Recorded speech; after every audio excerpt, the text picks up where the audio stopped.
तो आज हम देखेंगे कि बीएफएस और डीएफएस क्या होता है। बहुत लोग ऐसे हैं जो बीएफएस और डीएफएस का कोड लिख देते हैं, उन्हें कोड लिखना आता है, बट आज भी उन्हें डाउट है कि एग्जैक्ट मीनिंग क्या होता है बीएफएस और डीएफएस का। तो हम आज यही देखते हैं कि बीएफएस और डीएफएस क्या होता है। हम सिंपल लैंग्वेज में एग्जाम्पल लेके समझने की कोशिश करेंगे। तो चलिए हम अपने एग्जाम्पल पे चलते हैं।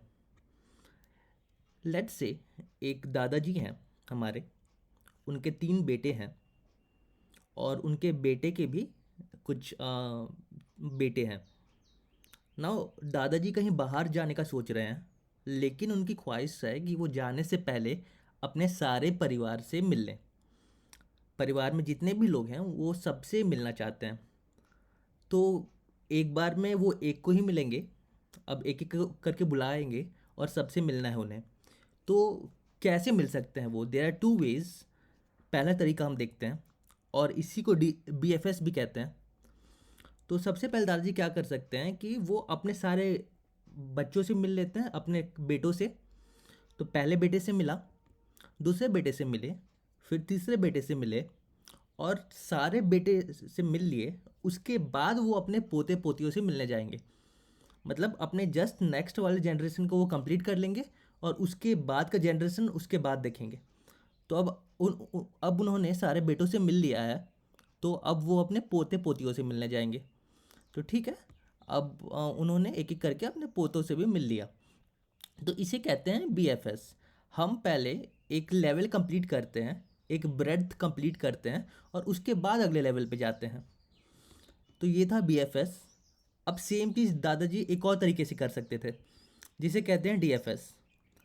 DFS में दादाजी क्या करते, पहले एक परिवार को मिल लेते पूरा, उसके बाद दूसरे परिवार में आते। मेरा मतलब क्या है, पहले वो अपने बेटे से मिले। अपने बेटे को उन्होंने बोला कि तुम अपने बेटे को भेज दो। तो उसने अपने बेटे से को भेज दिया। दादा ने अपने पोते से मिल लिया। तो एक परिवार, एक वर्टिकल लेवल ख़त्म हो गया। अब वो दूसरे वर्टिकल लेवल पे जाएंगे, वो उसके दूसरे बच्चे से मिलेंगे। अब हम देख सकते हैं दादाजी ने एक पूरे परिवार से मिल लिया है, लेकिन अभी तक अपने बाकी 2 बेटों से नहीं मिला है और उनके परिवार से नहीं मिला है। तो एक परिवार ख़त्म होने के बाद दादाजी दूसरे परिवार से मिलेंगे, दूसरे बेटे से भी मिल लिए। अब उसका क्योंकि कोई और बेटा नहीं था, तो अब वो तीसरे परिवार पे जाएंगे। फिर से दादाजी तीसरे परिवार पे गए, तीसरे बेटे से मिले, उसको बोला कि तुम अपने बेटे को भेज दो, उसके बेटे से मिल लिए। तो नाव दादाजी सबसे मिल लिए हैं। अब आपने डिफरेंस देखा कि BFS में दादाजी कैसे मिल रहे थे और DFS में कैसे मिले हैं। हम एक बार समराइज करते हैं। तो BFS में दादाजी हॉरिजॉन्टली मिल रहे थे सबसे। मतलब पहले उन्होंने अपने सारे बेटे से मिल लिया। आप देख सकते हैं, पहले बेटे, दूसरे बेटे, तीसरे बेटे से मिला और उसके बाद सारे पोते पोतियों से मिला उन्होंने। अगर उनके पर पोते होते तो उसके बाद वो उन लोग से मिलते। तो इसे कहते हैं ब्रेथ फर्स्ट सर्च। मतलब हॉरिजॉन्टली हम सबको विजिट करते हैं। इसे हम लेवल ऑर्डर ट्रैवर्सल भी कहते हैं ट्री के केस में, क्योंकि दादाजी पहले एक लेवल कंप्लीट कर रहे हैं, उसके बाद दूसरे लेवल पे जा रहे हैं।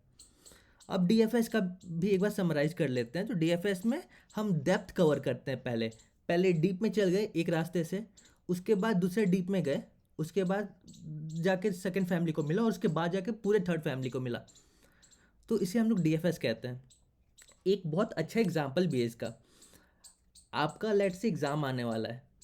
अगर एग्ज़ाम आने में बहुत टाइम बाकी है तो आप क्या करते हो? सारे टॉपिक्स को डीप में पढ़ते हो। एक टॉपिक उठाते हो, उसको डीप में पढ़ लेते हो, वो पूरा पढ़ लिया डीप में, सारा सब टॉपिक्स भी कंप्लीट हो गया, तब आप जाके दूसरे टॉपिक पे कूदते हो।